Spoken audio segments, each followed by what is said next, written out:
Bismillahirrahmanirrahim. Assalamualaikum warahmatullahi wabarakatuh. Alhamdulillahi rabbil alamin. Wabihi nasta'in wa ala umuri dunya waddin. Wassalatu wassalamu ala asyrafil anbiya wal mursalin wa ala alihi wa sahbihi ajmain amma ba'd. Allahumma inna nas'alukal futuh wal munuh wal rusuh wa salahal jasadi wal ruh wa taubatan nasuh. Subhanaka la ilma lana illa ma 'allamtana innaka antal alimul hakim. La haula wala quwwata illa billahil aliyyil azim.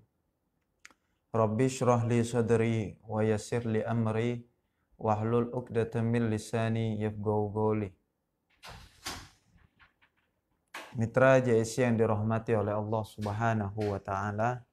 Alhamdulillah, segala puji bagi Allah Subhanahu wa taala yang telah memberikan kita banyak sekali nikmat sehingga kita bisa bertemu di malam hari ini pada program yang sama, yaitu program ngeteh. Dan Bang J mohon maaf karena keterlambatan waktu sebelumnya karena ada beberapa kendala, dan di hari sebelumnya Bang J sedang Allah berikan sakit. Nah, mungkin disuruh untuk beristirahat sejenak gitu. Jadi kita harus berhusnuzon. Jadi sakit yang kita terima semata-mata adalah karena kasih sayang Allah, perhatiannya Allah terhadap seorang hamba. Jadi kalau ada hambanya Allah tuh kerja mulu gitu kan. Ya, nah mungkin Allah kasih sakit untuk beristirahat atau juga agar bertemu dengan sanak family, keluarga, teman. Itu kan jarang momennya. Biasanya orang kalau lagi sakit tuh keluarga-keluarganya pada nengok gitu kan. Teman-temannya pada nengok. Nah, ini bersyukur gitu. Jadi silaturahim yang tidak kita buat gitu. Jadi dengan sendirinya. Maka alhamdulillahirabbil alamin. Salawat serta salam mari kita selalu panjatkan kepada junjungan Nabi besar kita, yaitu Sayyiduna Muhammad sallallahu alaihi wasallam. Fa huwa sayyidul anbiya wa huwa sayyidul mursalin. Yang mana Nabi Muhammad ini adalah pemimpinnya para nabi dan juga pemimpin para rasul. Maka kita bersyukur dengan cara memperbanyak bacaan salawat kita kepada Nabi Muhammad sallallahu alaihi wasallam, karena Allah telah memilih kita untuk menjadi umat yang mulia, yaitu umat Nabi Muhammad sallallahu alaihi wasallam. Mitra JC yang dirahmati oleh Allah Subhanahu wa taala, kita masih sebenarnya dalam pembahasan atau makalah yang ditulis oleh Al-Imam Asy-Syafi'i radhiyallahu anhu. Ya. Kita belum menyelesaikan bait yang terakhir, mitra JC. Maka sedikit Bang Jai baca bait yang pertama, baru kemudian kita masuk ke bait yang selanjutnya. Langsung saja kita mulai kajian atau sharing kita ya, lebih tepatnya pada malam hari ini. Karena kita di malam hari ini sama-sama belajar. Semoga Allah merahmati kita karena menuntut ilmu dan duduk di majelis ilmu walaupun hanya melalui via udara ataupun online. Bismillahirrahmanirrahim. Qala al-Imam Asy-Syafi'i radhiyallahu anhu. Berkata al-Imam Asy-Syafi'i radhiyallahu anhu, semoga Allah meridainya. Al-ilmu saydun wal kitabatu qaiduhu. Ilmu itu adalah buruan dan tulisan itu adalah tali pengekangnya, tali pengikat. Qayyid suyudaka bil hibalil wathiqah. Maka ikatlah barang buruanmu dengan tali yang kuat. Nah, baru kita lanjut ke bait yang selanjutnya. Fa minal hamaqati antasida ghazalatan. Fa-nya ini fa fasihah ya. Atau fa istinaf. Maka suatu kebodohan gitu, al-hamaqa bimana al-jahalah. Maka suatu kebodohan antasida ghazalatan. Ketika engkau hendak memburu seekor menjangan atau menjangan. Kijang ya, rusa mungkin seperti itulah menjangan. Rusa. Ya. Kijang boleh. Wa tatrukaha ay wa antatrukaha bainal khalaiqi taliqatan. Lalu kemudian ya engkau hendak meninggalkan rusa tadi di antara manusia dalam keadaan taliqah, mustaqillatan, yaitu tanpa diikat, ya, tanpa diikat seutas tali sama sekali gitu. Jadi itu adalah pekerjaan yang amat sangat bodoh. Apa yang dimaksud di sini? Wa idza soda ahadun hayawanan. Adapun apabila salah seorang di antara kita dia berburu seekor hewan atau rusa au ghazalatan masalan wala yarbituha bal tarakaha taliqatan, yang mana hewan buruan tadi itu atau rusa tadi itu setelah didapatkannya dia tidak mengikatnya, melainkan ia meninggalkannya dalam keadaan hurratan mustaqillatan, yaitu terbebas tanpa adanya tali pengikat. Jadi udah tinggalin aja gitu kan, habis dapat udah tinggal gitu. Fa inna hadzal rajula waqa'a fi khasaratin, maka sesungguhnya pemuda ini ya, dia telah menjadi atau telah termasuk dalam orang-orang yang merugi. Wa yu'tabaru amaluhu minal hamaqati wal jahalati, maka dianggaplah pekerjaannya tersebut adalah pekerjaan yang bodoh gitu. Ya iya, udah capek-capek gitu kan nangkep barang buruan atau hewan. Ya misal ketika kita hidup di hutan, kita berburu ini untuk makan kita biasanya, untuk dimangsa. Kemudian setelah kita dapatkan barang buruan tersebut, kemudian kita tinggalkan dalam keadaan mustaqillah, hurrah, yaitu tidak terikat dengan apapun. Nah, ini adalah sebuah perkara atau pekerjaan yang termasuk dari kategori orang-orang yang merugi, dan ini adalah pekerjaannya orang-orang yang bodoh gitu. Kita udah beli motor gitu kan, udah pakai motor, habis itu nggak kita kunci gitu kan. Nah, nanti suatu saat motornya dia ambil orang, digondol orang, ya jangan sampai kita menyesal gitu kan. Karena dengan kita sudah tidak mengunci saja itu sudah termasuk penyesalan bagi kita. Sama seperti tadi ya, kalau misalnya motor adalah benda mati, apalagi benda makhluk hidup atau hewan gitu, kambing kah atau apakah gitu, kita diamkan saja. Ketika kita sudah tidak mengikatnya, kita sudah dalam kerugian. Karena apa? Kemungkinan besar kambing ataupun rusa tadi yang kita telah buru tadi pasti bisa lari gitu. Jadi disinilah bagaimana ditekankan tentang masalah ikhtiar. Ikhtiar adalah perkara yang wajib, ya. Namun adapun hasil adalah tergantung atau terserah maunya Allah Subhanahu wa taala. Tugas kita hanyalah berikhtiar sebagai seorang manusia. Kita sudah ikhtiar semaksimal mungkin apapun yang kita cita-citakan gitu. Kalaupun memang masih tidak sesuai, nanti sesuai hasil lah, ini adalah hak prerogatif Allah Subhanahu wa taala. Karena sekali lagi Allah tidak diatur oleh hukum apapun, karena Allah lah yang menciptakan hukum di alam semesta ini. Lalu kemudian jangan sampai kita harus memaksa Allah gitu ketika kita berdoa memohon, tapi kok Allah tidak mengabulkan gitu kan. Ini salah. Berarti kalau misalnya Allah harus mengabulkan, berarti Allah terikat oleh sesuatu gitu. Sedangkan Allah ini maha berkehendak. Allah fa'alu lima yurid. Dan Allah melaksanakan apapun sesuai dengan kemauannya. Fa'alu lima yurid. Jadi ya tugas kita hanya berdoa. Nah, inilah ikhtiar kita gitu di hadapan Allah Subhanahu wa taala. Jadi ketika hasil ini tidak sesuai dengan apa yang kita minta, tapi jangan sampai kita berhenti atau stop dari berdoa atau bermunajat kepada Allah Subhanahu wa taala. Nah, ini yang sering kali dialami oleh beberapa di antara kita, ya bahkan Bang Yus sendiri di awal-awal pun masih terus seperti itu gitu, menggerutu, kok udah berdoa, udah sholat, tapi kalau Allah tidak mengabulkan hajat. Namun sekali lagi kadang kita dengan keilmuan kita yang minim, kemudian hati kita yang kotor, bahwasanya Allah memiliki rencana lain gitu yang ternyata lebih baik daripada itu. Kadang misal kita membutuhkan materi gitu, namun Allah memberikan kesehatan gitu. Betapa mahalnya harga sebuah kesehatan. Orang kalau sakit kemudian harus operasi, kecelakaan, wah nauzubillah gitu.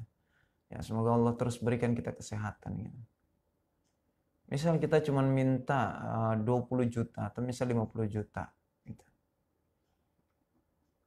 Kalau misalnya kayak Allah berikan itu kemudian kita sakit ya, dan itu sakit-sakit yang parah atau kecelakaan gitu, itu kadang-kadang menghabiskan biaya operasi di atas 50 jutaan, biaya inap, apalagi nggak bikin BPJS gitu, kalau wassalam. Maka sekali lagi yang harus kita latih adalah berhusnuzon, berprasangka baik kepada Allah Subhanahu wa taala. Kita tidak pernah tahu rencana apa yang telah Allah berikan. Ini dipandang dari sisi lain gitu Mitra JS. Namun yang dimaksud di dalam pembahasan ini, janganlah kita termasuk menjadi orang-orang yang bodoh atau melakukan pekerjaan-pekerjaan orang yang jahil. Yaitu apa tadi kan? Setelah kita menimba ilmu, ya, kita hanya mendengarkan saja namun tidak kita tulis, tidak kita catat. Itu bagi seorang penuntut ilmu. Begitupun ya bagi para pedagang gitu. Ada orang beli gitu kan. Udah umbarin aja gitu duitnya kan di depan di dagangan. Nah, minimal ikhtiar apa yang masukin ke dalam laci. Nah, di laci kasih kunci. Nah, kunci ada lagi tuh gemboknya biasanya. Ya, di double dah. Ya. Jadi pun ya dengan ikhtiar ini pun ya minimal gitu, meminimalisir kejadian-kejadian yang tidak kita inginkan. Kalaupun memang ada maling pun akan kesulitan kan. Yang pertama harus menggeledah gembok. Yang pasti pintu rumah dulu sih ya. Gembok, pintu rumah, gembok. Nah, dari gembok itu baru apa tadi kunci. Nah, kunci lacinya gitu. Apalagi di dalam lemari itu ada kotak berangkas rahasia mungkin yang password kah atau apakah gitu. Nah, tadi. Jadi ikhtiar ini adalah perkara yang wajib sekali lagi Mitra JS. Adapun hasil ya kita serahkan kepada Allah Subhanahu wa taala. Nah, kemudian misalnya kok ada orang gitu motornya nggak dikunci tapi kok nggak hilang, udah. Memang Allah pengen kasih seperti itu ya gimana gitu. Jadi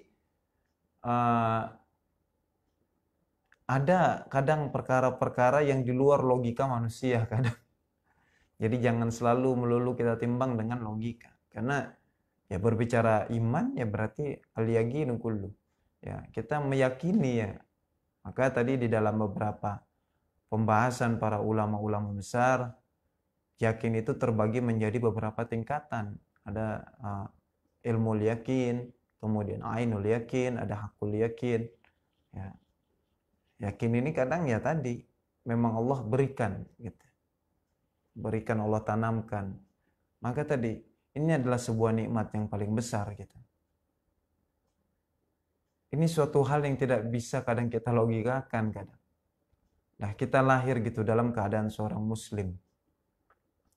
Kemudian kita langsung mempercayai Nabi kita adalah Nabi Muhammad SAW. Sedangkan ketika kita kecil kita tidak pernah melihat minimal ya kayak sekarang zaman udah canggih lah ya, sudah ada YouTube ataupun apapun itulah yang kayak informasi media yang mudah masuk, yang ditangkap segala macam. Tapi di zaman dulu itu sangat sulit gitu. Bagaimana kita mau meyakini ada seorang nabi misalkan, meyakinilah saja ada seorang nabi gitu. Nah, kita tidak pernah melihat bekas dari pakaiannya gitu kan, tempat tinggalnya gitu. Maka sekali lagi, nah inilah nikmat yang paling tinggi, yaitu nikmat apa? Nikmat iman. Kita diberikan keyakinan al-iman, bima'na al-yakin. Iman itu kan artinya yakin. Ada perkara-perkara yang kita yakini gitu tanpa alasan apapun gitu. Bahkan orang awam sekalipun gitu, yang dia beragama Islam, itu tanpa dalil apapun, tanpa argumen, tanpa dalil akli pun, ya kadang pun tidak masuk gitu, tidak mengena ketika kita mengajak dia untuk berpikir tentang penciptaan Allah Subhanahu wa taala ya. Kita tidak memikirkan zat karena kita para ahli sunnah wal jamaah meninggalkan perkara tersebut. Jadi kita memikirkan tentang penciptaan yang telah Allah ciptaan. Ini orang awam tanpa begitu udah yakin pokoknya aneh mah Tuhan aneh Allah udah Gitu. Kadang bahkan mereka malah lebih mampu untuk memberikan logika-logika yang simpel gitu. Nah, kayak ini tanaman, masa iya bisa numbuh sendiri? Pasti ada nih yang ngatur nih. Enggak, orang kagak aneh apa-apain gitu kan, ini rumput. Orang kita tanam pohon jeruk, lah rumput ikut numbuh lah. Siapa yang nanam tuh rumput? Jadi walaupun kelihatannya apa kadang bercanda atau kadang apa namanya ceplas-ceplos gitu, namun masuk akal gitu kadang. Nah inilah yang sekali lagi kita harus amat sangat bersyukur karena Allah berikan keyakinan. Nah yakin ini tadi susah kadang. Kayak kita misal menerangkan kondisi di masyar, kondisi di surga, kondisi di neraka. Ini harus ada keyakinan gitu. Bagaimana menjelaskan kondisi di masyar kan saat seluruh manusia disidang. Kalau ditimbang dengan bumi lah mana cukup. Gitu. Berarti ada sebuah alam yang lebih luas gitu kan. Nah, kan guru saya pernah memberikan sebuah tamsil gitu atau memberikan sebuah gambaran. Bahwasanya bayi ketika dia alam rahim itu di perut ibunya itu yang dirasakan di dirinya itu dia merasakan di tempat yang sangat amat luas. Padahal ketika kita melihat dari luar perut istri kita misalnya ini sih perutnya segede ini doang gitu kan. Dia 9 bulan cuma nih. 9 bulan segini dah. Ya 9 bulan. Tapi si bayi ini merasakan itu adalah tempat yang sangat luas gitu. Yang bisa bergerak ke kanan, ke kiri, berbagai macam tempat gitu kan. Bentuk lah kadang pala di bawah, ya antar di atas gitu. Nah, jadi pun nanti ketika kita masuk ke dimensi lain pun akan menjadi lebih besar lagi. Makanya nanti pun di alam barzah guru saya pernah menjelaskan bahwasanya ya nanti dimensinya berbeda gitu, akan lebih luas gitu. Dia bisa melihat setiap orang gitu kan. Ya Allah, dunia kecil banget gitu kan. Ya segini doang ya gitu dah. Ya sama kayak kita bilang, perut segini doang. Ya padahal si bayi ketika tinggal di perut tadi ya dia merasakan tempat itu adalah tempat yang paling luas gitu kan. Dia bisa makan, dia bisa bergerak, gerakan gitu. Jadi tadi tamsilnya seperti itu ya contohnya. Jadi ada beberapa hal yang kadang ya, tidak kita bisa mampu untuk memberikan sebuah tamsil gitu, tapi hanya keyakinan. Maka sekali lagi kita bersyukur gitu. Kita Allah berikan rasa yakin di hati kita untuk meyakini tentang penciptaan alam semesta, kemudian syariat, kemudian juga bukti-bukti risalah kenabian yang dibawa oleh Nabi Muhammad SAW tanpa kita harus bertanya banyak hal. Maka oleh karena itu jagalah iman ini, sih. Semoga Allah pun mewafatkan kita dalam keadaan atau kondisi beriman. Ya. Karena iman ini adalah tiket ataupun syarat kita untuk bisa masuk ke surganya Allah Subhanahu Wa Taala. Ini tiket gitu. Jadi ya nauzubillah gitu, jangan sampai gitu sepanjang umur kita ini kita sudah menjadi seorang muslim, mendekati hari setahun sebelum kita wafat kita berpindah agama misalnya, Allah nauzubillah min dzalik gitu. Mati dalam keadaan tidak membawa iman gitu. Karena modalnya satu hanya ya iman gitu. Iman ini adalah tiket untuk kita masuk ke dalam surganya Allah Subhanahu wa taala. Jadi walaupun seburuk-buruknya seorang muslim, tetap dia memiliki iman. Tetap seorang muslim adalah pribadi yang lebih baik dibanding orang-orang non-muslim. Jadi jangan sampai kita berpikir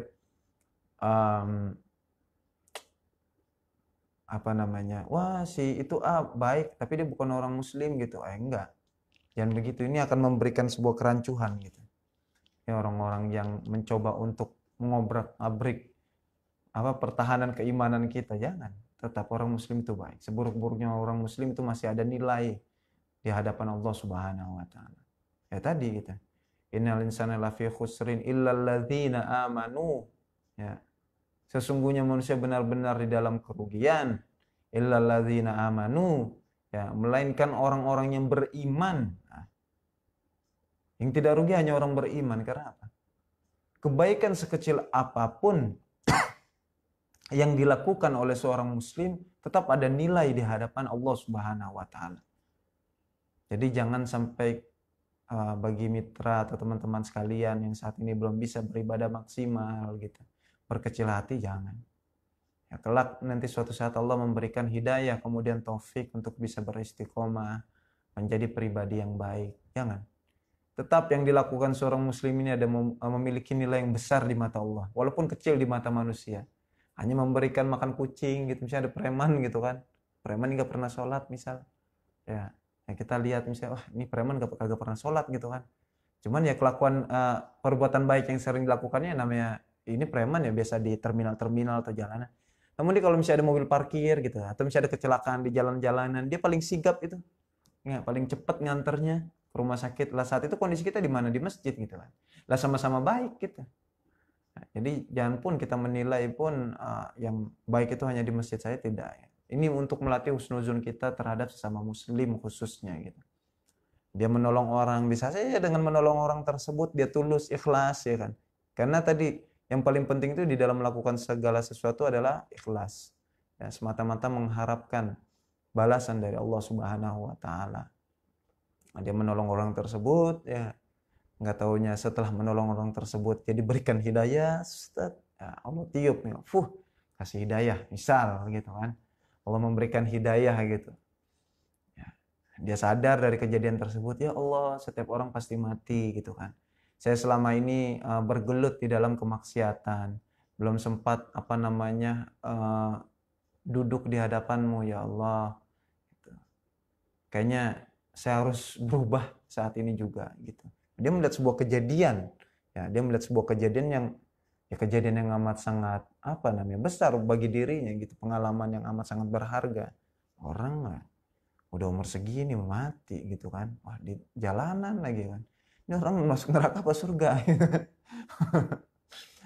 Nah,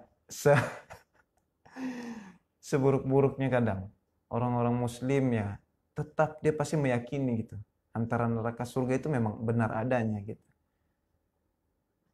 Jadi kita harus selalu husnuzon lah, berusaha husnuzon kepada orang lain. Pasti mikir kan, waduh terus kalau aneh mati gitu kan, ntar aneh masuk.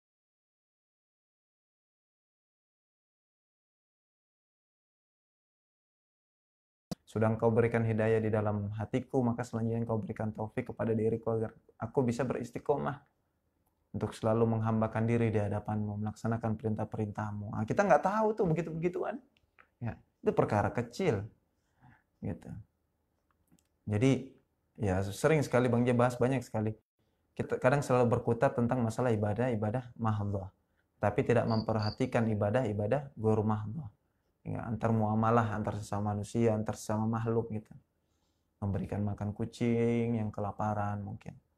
Kemudian menolong kambing yang ingin menyeberang sungai, kita tidak tahu gitu. Nah, inilah tadi sekali lagi, sekecil apapun perbuatan baik yang dilakukan oleh orang yang beriman, ya seorang muslim, ya itu adalah sangat besar nilainya di mata Allah Subhanahu wa taala. Banyak sekali riwayat ataupun kisah-kisah yang menceritakan tentang perkara ini. Ya, jadi oleh karena itu bersyukurlah ya, karena kita terlahir sebagai seorang muslim gitu. Jangan pernah berkecil hati dan jangan memandang orang muslim itu buruk secara zohirnya. Tapi ingatlah bahwa sekecil apapun perbuatan yang dilakukan seorang muslim bernilai besar di hadapan Allah Subhanahu wa taala. Kenapa? Karena amanu, dia beriman. Ya, illal ladzina amanu. Setelah amanu, beriman, ada lagi yang lebih baik, yang wa amilus shalihat. Ya, kemudian melakukan perbuatan-perbuatan baik, soleh. Ya, nah, dua itu dah. Gitu. Kalau sudah beriman, ya, nah, sudah selanjutnya melakukan pekerjaan-pekerjaan baik, menjadi pribadi orang-orang yang soleh. Tapi kunci awalnya adalah amanu, beriman. Ya, karena kalau enggak ya lafi khusrin, sungguh di dalam kerugian. Perbuatan sebaik apapun, sedekah sebanyak apapun tidak akan ada nilai di hadapan Allah Subhanahu wa taala. Walaupun bermiliar-miliaran. Karena apa? Tidak mengakui bahwasanya Allah adalah Tuhannya dan Nabi Muhammad adalah utusannya dan juga rasulnya. Nah, itu mitra JC yang harus kita pahami. Kita harus yakini gitu. Jadi jangan sampai kita memandang rendah seorang muslim. Dia nggak sedekah. Yang sini non muslim misalnya sedekah gitu kan. Wah ini bagus nih non muslim ini nih. Jangan begitu. Ya, tetap dia orang beriman. Dia mengakui Allah sebagai Tuhannya dan Nabi Muhammad adalah utusannya gitu. Walaupun dia cuma sedekah 2.000, tetapi dia seorang muslim lah, ada nilainya. Gitu. Nah, jadi jangan sampai ini pola pikir kita diobrak-abrik, keimanan kita diobrak-abrik. Nauzubillah min dzalik. Nah, mungkin itu Mitra JC, semoga yang sedikit ini bisa bermanfaat. Kita sudah menghabiskan bait yang ditulis oleh Al-Imam Asy-Syafi'i radhiyallahu an, dan semoga kita bisa terus mengamalkan. Salah satu yang pesan di sini adalah agar selalu berikhtiar, jangan lupa berikhtiar kita. Jangan sampai tidak ada ikhtiar gitu. Jadi tugas kita adalah berikhtiar semaksimal mungkin. Gitu. Kalau sudah ikhtiar walaupun nanti hasil tidak sesuai, ya sudah gitu kan. Kita harus tawakal. Setelah ikhtiar kita tawakal, serahkan diri hasil kepada Allah Subhanahu wa taala. Gitu. Jadi ikhtiar wajib gitu. Jangan sampai kita meninggalkan ikhtiar gitu. Ya usahalah semampu kita gitu, karena setiap orang punya kemampuan yang Allah berikan masing-masing berbeda, kekuatan. Ada yang diberikan keutamaan dalam pikiran, fisik gitu, ekonomi, kita masing-masing beda. Ya, kita gunakan apa yang kita mampu dan bisa kita berikan. Allah alam bisawab, rabbi zidni ilman warzuqni fahman. Syukran katsiran li ihtimamikum. Wassalamualaikum warahmatullahi wabarakatuh.